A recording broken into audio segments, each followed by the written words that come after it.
Hello, my name is Paul Weston, and I am a racist. I know I'm a racist because I'm told I'm a racist by a great deal of people.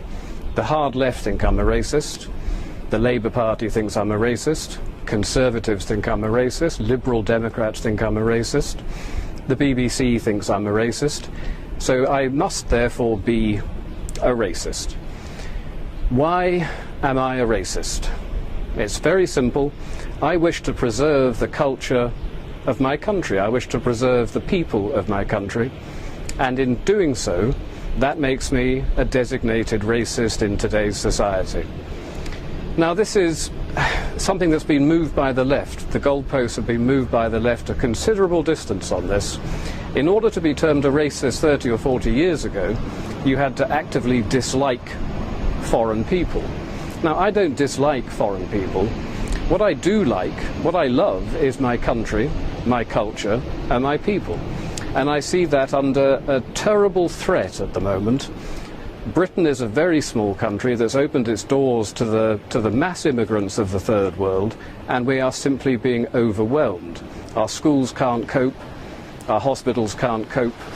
Very little can cope anymore. Our welfare system is on the verge of buckling as well. So if I want to defend what I grew up in, what I was born into, my country, my British culture, my heritage and my history, I am apparently, according to absolutely everybody today, a racist. But I don't think that's the case.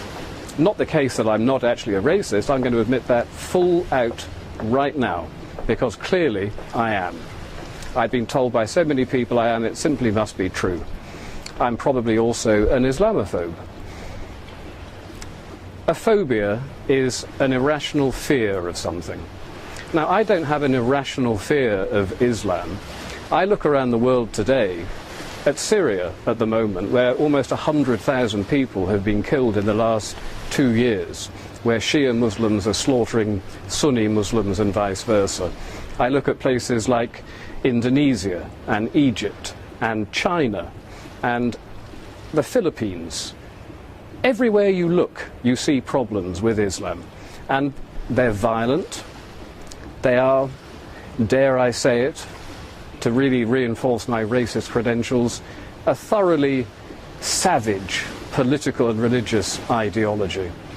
Now, many people will disagree with that. The far left, of course, will say you cannot criticize Islam because Islam is a religion, and rules have now been put into place in this country that say if you criticize it, you are guilty of inciting religious hatred.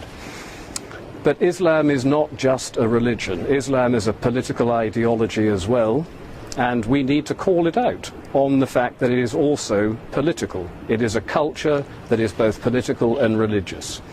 And I would like to know if I'm able to say certain things about it. You know, we have a huge problem in this country that is not going to go away. It's going to get worse and worse and worse. We as a people are declining as a demographic, and the Islamic population is growing 9 times faster than any other. And when I look to the future, I see a full-blown religious civil war occurring in this country.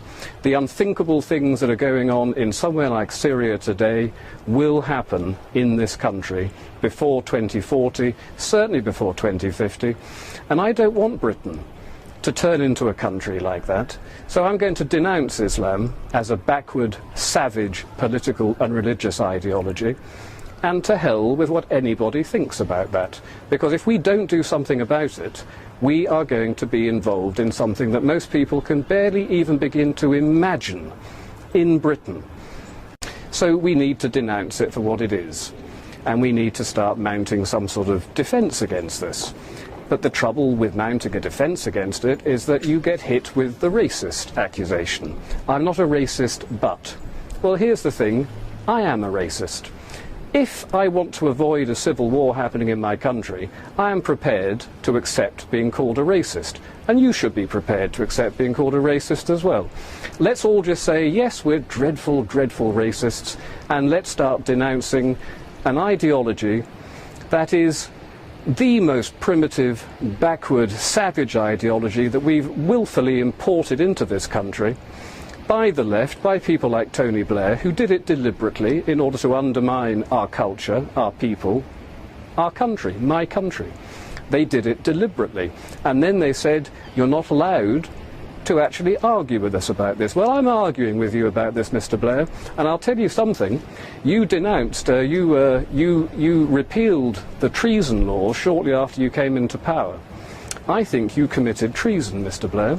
I think you committed treason when you said we are going to import the third world in order to rub the noses of the right in diversity. To me, that's treason. Your principal duty is to uphold the best interests of the people of this country. The idea that you deliberately set out to undermine us and to subvert us is an act that's criminal. It doesn't matter that you repealed the laws. Those laws can be brought back. And one day, Mr. Blair, you will be tried for treason, along with the rest of your cabinet and every single high-ranking Labour politician that allowed this criminal act to happen. And I'm going to tell you this. It doesn't matter that you can perhaps prosecute me for racism or inciting religious hatred. I don't believe in that. I believe only in one thing: the defence of my country, the defence of my people, the defence of my culture. And everything else can just go to hell. I am a racist.